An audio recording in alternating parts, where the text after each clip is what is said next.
잘 쓰면 약, 잘 못 쓰면 독. 오늘은 만병통치약 황칠나무의 효능에 대해서 아낌없이 알려드리도록 하겠습니다. 안녕하세요. 할매 허진할매 한의학박사 최정원입니다.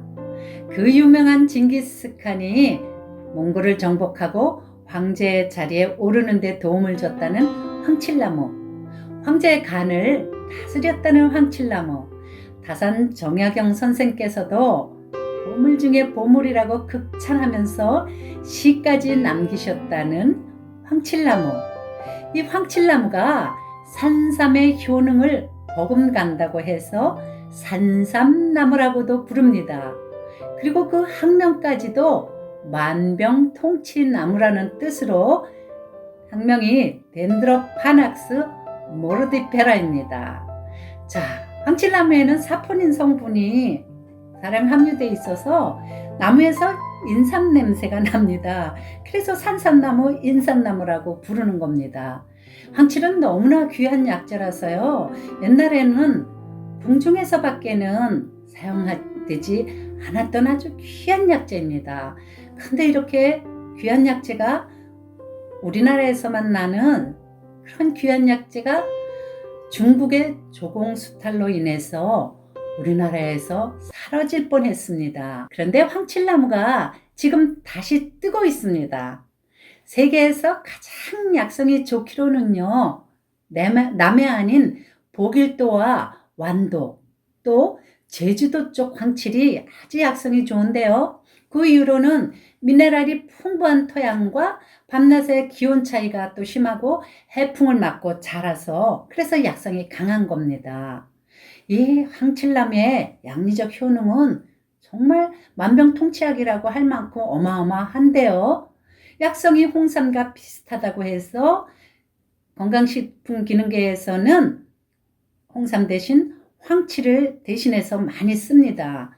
황칠이 어디에 좋은지 한번 꼭 집어서 한번 알아볼까요?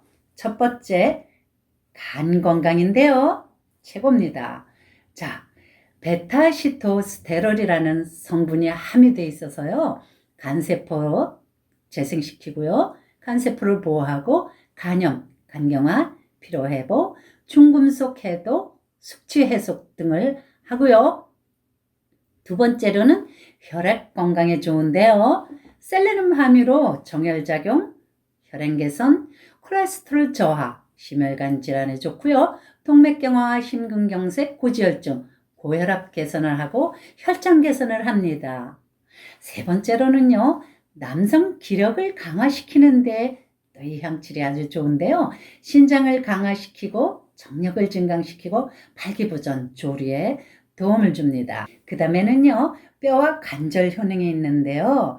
관절병은 주로 관절 마디마디에 풍과 탁습이 쌓여서 발병되는 거잖아요. 근데 이 황칠나무가 풍습 제거를 하고 탁습 제거를 해서 관절염, 관절통, 골다공증, 또 이 근육 강화에 큰 도움을 줍니다. 그 다음에는 두뇌 개발, 두뇌 건강에 굉장히 도움을 주는데요.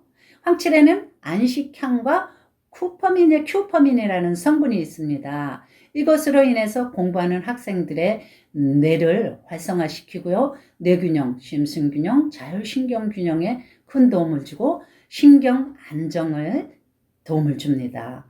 그 다음에 면역력 강화에 또 도움이 되는데요. 사포닌 성분이 있다고 했잖아요. 황칠나무에.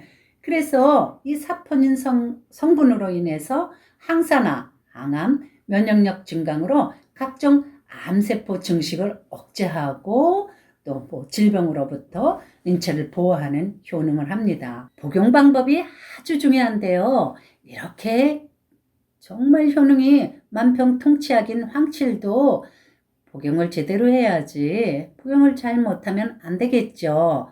자, 중요한 복용 방법에 원리가 있습니다. 첫 번째, 다른 약재와의 배합이 음양의 조화를 맞춰야 되고요.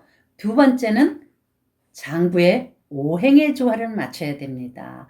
그리고 마지막으로 군신자사 배합 원리에 의해서 다른 약재와 잘 배합해야 됩니다.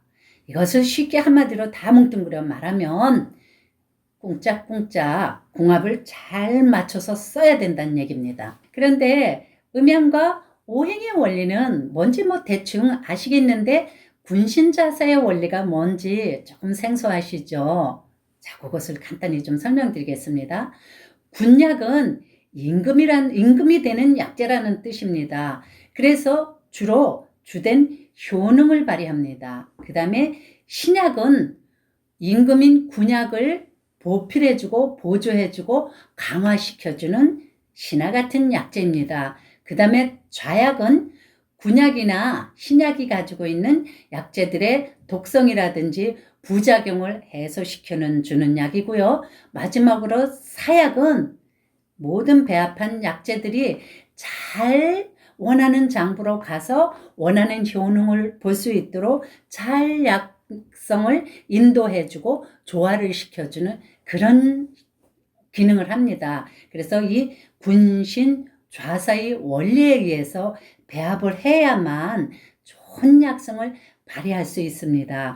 자, 그러면 음양과 오행과 군신자세의 원리를 잘 맞춰서 배합한 황제 황칠차를 소개해 드리도록 하겠습니다.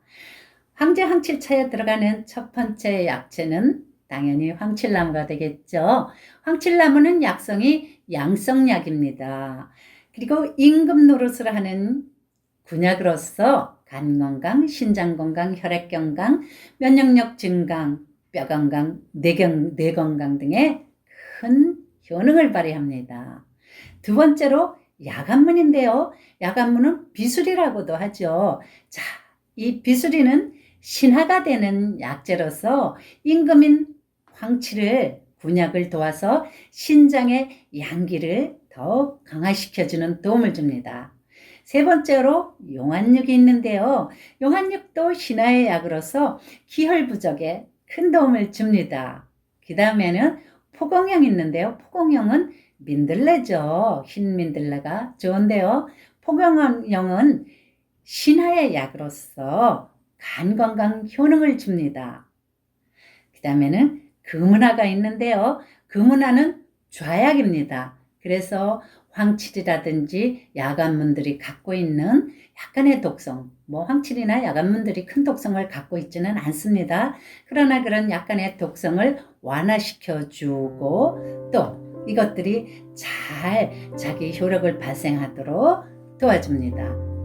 마지막으로 귤피가 있는데요. 귤피는 다른 한약재명으로는 진피라고 하는데요. 자, 귤피는 사약으로서 배합한 약재들이 유용한 성분들을 잘 발휘할 수 있도록 자기 효능 장부로 이끌어주고요. 또 이것들을 잘 조화시켜주는 역할을 합니다. 복용 방법은요. 하루에 황칠 10g, 야간문 비수리입니다. 비수리 5g, 용한육 5g, 포공용 5g, 금은화 5g, 귤피, 즉 진피 5g을 물 3리터를 넣고 2시간 정도 약한 불로 달여서 맥주잔 3잔 정도 나오게 합니다. 이것을 하루 식사 전후 아무 때나 상관없이 한 잔씩 복용합니다. 특별히 가려야 될 음식은 없고요. 이것을 환으로 짓거나 분말로 만들어서 분말을 이렇게 차로 타서 이렇게 드셔도 됩니다. 부작용 주의를 말씀드리겠는데요. 황칠은 그렇게 독성이 강한 약재는 아닙니다. 그래도 오딱을 드시면 옷을 타시는 분들, 그런 분들은 좀 복용을 주의해 주시고요. 임산부는 복용을 아주 주의해 주시면 되겠습니다. 자, 다음 시간에는 만성염증에 효능이 좋은 약재를 소개해 보도록 하겠습니다. 다음 시간에 봬요.